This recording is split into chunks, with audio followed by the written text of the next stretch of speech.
अब हम करना है क्वेश्चन नंबर, सबसे पहले क्वेश्चन कर रहे हैं प्रॉफिट और लॉस का। ठीक है, अब प्रॉफिट और लॉस में होता है क्या, एक चीज़ याद रखना, सीपी जो होता है ना, सीपी मतलब जिस प्राइस पे हम खरीदते हैं, ये बहुत इम्पॉर्टेंट होता है क्योंकि सारी कहानी इसी के आसपास घूमती है। सीपी से ही प्रॉफिट कैलकुलेट होगा, सीपी से ही लॉस होगा, सीपी से ही एसपी कैलकुलेट होगा। तो ये सबसे इम्पॉर्टेंट सीपी होता है, हर चीज़ सीपी से कैलकुलेट होती है। ठीक है, तो बोलता है सीपी मतलब जिस पे हमने ख़रीदा है, जिस रेट पे हमने ख़रीदा है। तो बोलता है एक बंदे ने साइकिल ख़रीदी है 1400 रुपये की, तो सीपी आ गया हमारा। जिस क्वेश्चन में सीपी दिया होता है वो क्वेश्चन जनरली आसान होते हैं बाकी क्वेश्चन से। और बेच दिया है लॉस पे 15% के, तो लॉस हमारा कितना है 15%। लेकिन ये 15% किसका होता है, सीपी का, ये आपको खुद से पता होना चाहिए हमेशा। तो देखो अगर इसका लॉस 15% है ना, तो जो सेलिंग प्राइस है, सेलिंग प्राइस क्या होता है, सीपी माइनस लॉस। तो इसके कई तरीके हैं, आप इसको डायरेक्ट ये कर सकते हो कि भाई सीपी में से, ये खुद कह रहे हैं कि 15% का नुकसान हो गया, तो यानी भाई 100% टोटल होता है, इसमें से 15% का नुकसान हो गया तो बचा कितना है 85%। तो 85% ऑफ सीपी जो है वो हमारा क्या हो जाएगा, सेलिंग प्राइस हो जाएगा, क्योंकि इसने 15% तो खो दिया, तो जितना बचा कितना 85% बचा और उसी पे इसने बेचा है इसको। तो हम क्या करेंगे 85% ऑफ सीपी निकाल दो। तो ये डायरेक्ट आसान काम हो गया हमारे लिए। ठीक है, तो 85 मल्टीप्लाई बाय 14, ये हमारा आंसर आना चाहिए। मल्टीप्लाई कर लेते हैं। अच्छा 12 5 17 2 19 का 9, 420, 4 32 और 5 37 39 3 1190 है। सेकेंड ऑप्शन आंसर है। ठीक है, अब हम कर रहे हैं next question on selling N article for 651। ध्यान से इंपॉर्टेंट बात देखना कि सेलिंग प्राइस दिया है, कॉस्ट प्राइस नहीं दिया, तो ये क्वेश्चन थोड़ा सा मुश्किल होगा कंपैरेटिव टू उस क्वेश्चन के जिसमें सीपी दिया होता है। लॉस है 7% का, लेकिन ये 7% किसका है, एक्स का या फिर सीपी का। हमें सीपी नहीं पता तो इसीलिए हम एक्स लिख देते हैं। तो ये 7% ऑफ सीपी का लॉस है, तो उसे इतने का बिका। अब ये देखो, मानो सीपी को मानो मैं एक्स मान लूँ, तो ये 100% होता है। अब इसमें से इसने बोला कि 7% का लॉस हो गया, तो यानी कितना बचा 93%। तो 93% इतना है किसी चीज़ का, समझो आई बात। तो किसी चीज़ का 93% अगर 651 है, तो किस चीज़ का, कॉस्ट प्राइस का। 93% ऑफ कॉस्ट प्राइस कितना है 651 है, तो कॉस्ट प्राइस निकाल जाएगा। कॉस्ट प्राइस ही पूछा था इन्होंने, तो हमारा कॉस्ट प्राइस यहाँ से कितना हो जाएगा 93/100 multiply by C P is equal to 651। ये यहाँ से 3 से कट जाएगा, 7 से, तो सी पी हो गया 700। हमारा सी पी क्या हो गया 700। अब बोल रहा है कि मिल्कमैन ने 70 लीटर दूध खरीदा उसने 630 का। 70 लीटर दूध कितने रुपए का लाया है, 630 रुपीज़ का लेके आया, और उसने 5 लीटर दूध डाल दिया, पानी डाल दिया इसमें, 5 लीटर पानी डाल दिया, और 9 रुपये पर लीटर पे बेच रहा है। तो भाई देखो 70 लीटर में अगर 5 लीटर पानी डाल दोगे तो कितना हो जाएगा 75 लीटर हो गया। ठीक है, अब पानी तो फ्री का मिला है, अगर नहीं होता तो इसमें लिखा होता रेट। तो यानी 75 लीटर बना दिया उसने दूध को, और 1 लीटर दूध कितने रुपए का बेच रहा है 9 रुपये का। ठीक है, तो उसका जो 1 लीटर कितने का है 9 रुपये का, तो उसने पूरा 75 लीटर दूध कितने रुपए का बेचेगा 9 इंटू में 75। ठीक है, तो 9 मल्टीप्लाई बाय 75 मारा हो गया 675 रुपये का बेच रहा है, लेकिन लेके कितने का आया था इतने का, यानी ये कॉस्ट प्राइस ये था और सेलिंग प्राइस ये हो गया। तो इसका प्रॉफिट कितना हो गया, प्रॉफिट मतलब सीधी सी बात है, ये तो आम देसी भाषा में भी कर सकते हो आप। नॉर्मल लाइफ में कितना फ़ायदा हो रहा है भाई, 630 की लाया और 675 का बेच दिया, तो इसको माइनस कर दो, तो कितना फ़ायदा हो गया 45 रुपीज़ का फ़ायदा हुआ। अब प्रॉफिट परसेंटेज हमेशा कैसे, किसी भी चीज़ का परसेंटेज कैसे निकलता है, डिवाइड में बड़ा होता है, लेकिन ये सीपी होता है, यहाँ पे ध्यान रखना। प्रॉफिट परसेंटेज हमेशा किससे निकालेंगे, सीपी से। तो ये प्रॉफिट हो गया हमारा 45, कॉस्ट प्राइस हमारा कितना है 630 गुना में 100, तो 45 मल्टीप्लाई बाय 100 और डिवाइड बाय 630, तो हमारा आंसर आता है 7.14। लेकिन हमें फ्रैक्शन में चाहिए, तो फ्रैक्शन में निकाल लेते हैं भाई, 0 से 0 कैंसिल हो गया ये, तो 45 450 अपॉन 63, ठीक है। 7 से 3 से कटेगा, 9 से कट जाएगा, 9 7 ज़ा 63 और 9 50 ज़ा 45, तो 7 1/7%, यानी फोर्थ ऑप्शन हमारा सही आंसर है, ठीक है। अब इस क्वेश्चन में कह रहा है in terms of percentage profit which is the best transaction. Percentage के हिसाब से अगर प्रॉफिट निकालो तो सबसे बेस्ट ट्रांजैक्शन क्या है कि 36 पे का सामान ला के 17 का प्रॉफिट कमाया, या 50 का सामान ला के 24 का प्रॉफिट कमाया, ठीक है। अब ये देखो, ध्यान से देखो, हर सभी में आधे से कम का प्रॉफिट हो रहा है, आधे से कम का प्रॉफिट हो रहा है। तो सबसे कम प्राइस में सबसे ज़्यादा प्रॉफिट होना चाहिए, है ना। तो देख ले, जैसे 17 प्रॉफिट है 36 रुपये पे, तो ये आंसर हो जाएगा हमारा 1700/36, तो ये आता है 47.22, ठीक। ऐसे सेकंड का अगर हम परसेंटेज निकालें तो 24/50 इंटू 100, 24/50 इंटू 100 तो 248%, ज़्यादा हो गया। ऐसे ही अगले पे आओगे तो 19/40, 19/40 मल्टीप्लाई बाय 100, तो जाएगा 25/2, 19 इंटू 2.5, ठीक है। तो ये हो गया 47.5% यहाँ आता है। अगला 60/29/60 गुना में 100, तो 29 290 डिवाइड बाय 6 कर सकते हो आप इसे, तो 48.33। तो सबसे ज़्यादा प्रॉफिट कहाँ हो रहा है, 48.33 में, ठीक है, यानी फोर्थ ऑप्शन।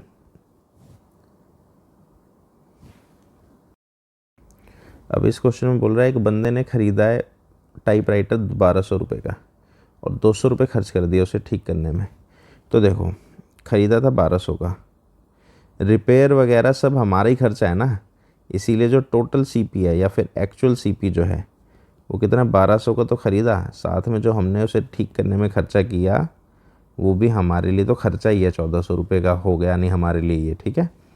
और 1680 रुपये का बेच दिया, सेलिंग प्राइस कितना है 1680। तो प्रॉफिट परसेंट निकालो, तो प्रॉफिट परसेंट के लिए पहले प्रॉफिट पता होना चाहिए। तो प्रॉफिट कितना हो गया, 1680 माइनस 1400, 280 रुपये का प्रॉफिट हुआ इसे, ठीक है। और जो प्रॉफिट परसेंटेज होता है वो हमेशा क्या निकलता है, प्रॉफिट ऊपर होता है और सीपी नीचे होता है, ठीक है, multiply by 100।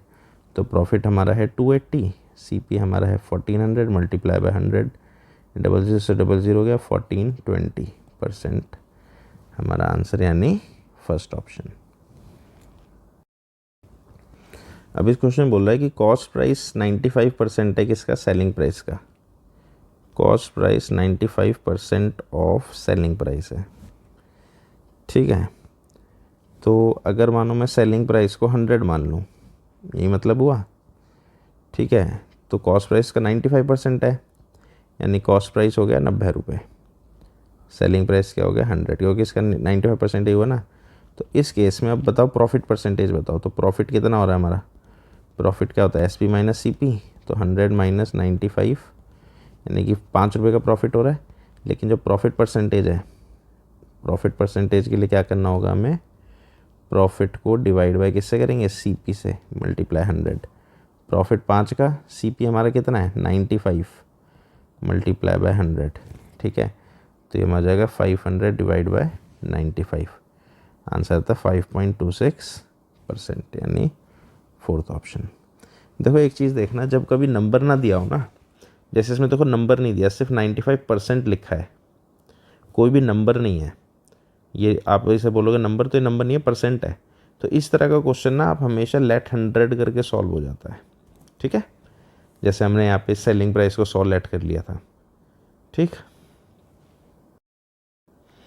A merchant buys an article for ₹27, ख़रीदा कितने का, 27 रुपये का, and sells it at a profit of 10%। कितना प्रॉफिट ले लिया? 10%। लेकिन 10% किसका होता है? सीपी का। तो 10% इसका कितना हो गया? 27 का 10% हो गया 2.7 रुपये। तो सेलिंग प्राइस बताओ, तो सेलिंग प्राइस क्या हो गया? CP plus profit. ठीक है, जो गया 29.7 रुपये, फर्स्ट ऑप्शन। जैसे क्वेश्चन फिर से वही आ गया, cost price of an article 80% है सेलिंग प्राइस का। तो कहीं भी नंबर नहीं दिया, सिर्फ परसेंटेज दिया, तो आप लेट कर लो। सेलिंग प्राइस को 100 माना है, तो कॉस्ट प्राइस इसका 80% है, तो यानी 80 हो गया। तो हमारा प्रॉफिट कितना हो गया? Selling price SP minus CP। 100 minus 80 कितना प्रॉफिट हो गया? 20 रुपये का। अब जो प्रॉफिट परसेंटेज है वो कैसे आता है? प्रॉफिट यानी 20 रुपये ऊपर CP यानी 80 नीचे मल्टीप्लाई बाय 100। तो आंसर आ गया 25% का प्रॉफिट हो गया। अब ये बोल रहा है Krishnan bought a camera and paid 20% less than its original price. इसने 10% कम, मानो ओरिजिनल प्राइस 100 मान। देखो इस क्वेश्चन में ना कहीं भी नंबर नहीं लिखा, सिर्फ परसेंटेज लिखा है, इसीलिए आप इसको लेट कर लो। मानो इसका ओरिजिनल प्राइस 100 रुपये था, ठीक है, तो इसने 20% कम का ख़रीदा, यानी 80 का ख़रीदा। ही sold it eight 40% profit on the price he had paid. इसने दिया कितना है? 80 रुपये। तो इसने बेच कितने का दिया? इसका 40% का प्रॉफिट कमा के। तो यानी इस पे इसने प्रॉफिट कितना कमाया? प्रॉफिट देखते हैं। इसका प्रॉफिट इसने लिया 40%। किसका 40%? 80 रुपये का। तो 40/100 गुना में 80, 32 रुपये का प्रॉफिट ले लिया। तो यानी इसने बेच कितने का दिया? यहाँ पे सेलिंग प्राइस अगर मैं निकालूँ तो 80 + 32, 112 रुपये का इसने बेच दिया। अभी बोलता है the percentage profit earned bye Krishnan on the original price. अब ये वाला जो प्रॉफिट है तो इसने इस प्राइस पे कमाया ना, 80 पे। अगर ये सस्ते में नहीं लेता, 100 पे ही लेता, तो कितना प्रॉफिट होता? तो 12% प्रॉफिट होता, क्योंकि 100 का लेता और 112 का इसने बेचा, तो कितना प्रॉफिट हुआ? 12% का। ठीक है, थर्ड ऑप्शन। ये बोल रहा है by selling an article a man makes a profit of 25% on it's selling price. तो उसमें भी नंबर कहीं नहीं है, हमने सेलिंग प्राइस को 100 मान लिया। तो बोलता है सेलिंग प्राइस का 25% प्रॉफिट कमा रहा है। देखो जनरली हम प्रॉफिट कॉस्ट प्राइस पे निकालते हैं, लेकिन इसने बोला है कि ये सेलिंग प्राइस का 25% प्रॉफिट कमा रहा है।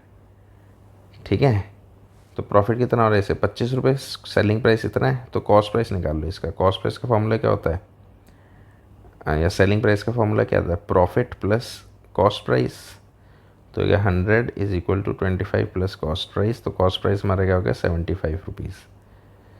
तो 75 पे प्रॉफिट कितना है? 25 रुपये। तो एक्चुअल जो प्रॉफिट परसेंटेज है, एक्चुअल प्रॉफिट, क्योंकि ये तो इसने हमें SP के हिसाब से बताया था, तो एक्चुअल प्रॉफिट क्या होता है?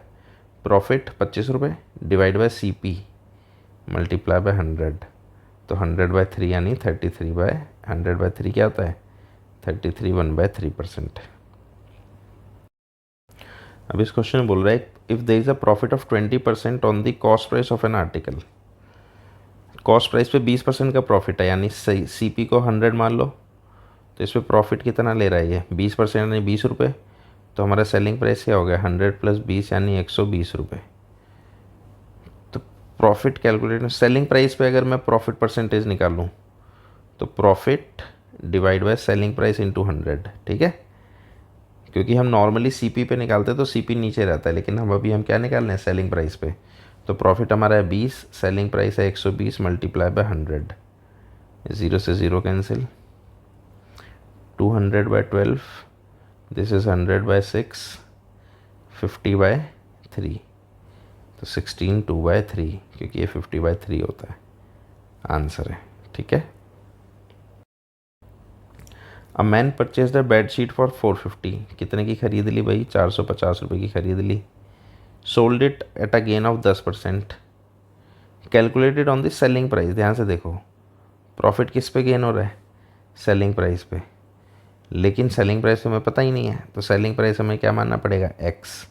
तो हमारा जो प्रॉफिट है वो कितना है? 10% ऑफ X है, 10% ऑफ X।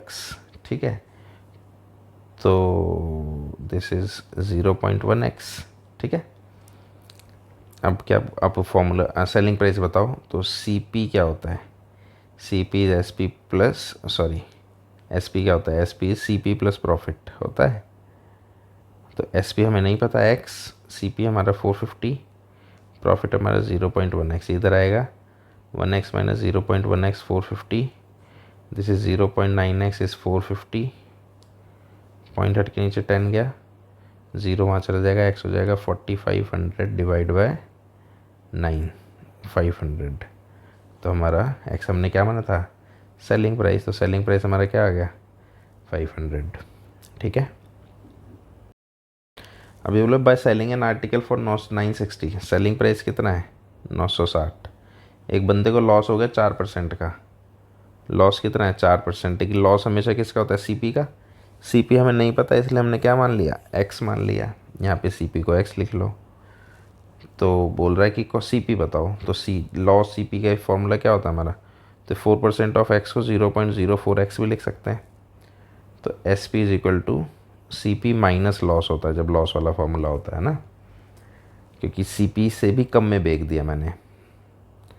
तो 960 is equal to X minus 0.04x, 960 बराबर हो गया हमारा 0.96x, ये पॉइंट हट के नीचे 10 जाएगा, 10x की वैल्यू क्या आ गई 100 सॉरी 1000, 3 0 आएंगे। ठीक है, तो फर्स्ट आंसर हो गया।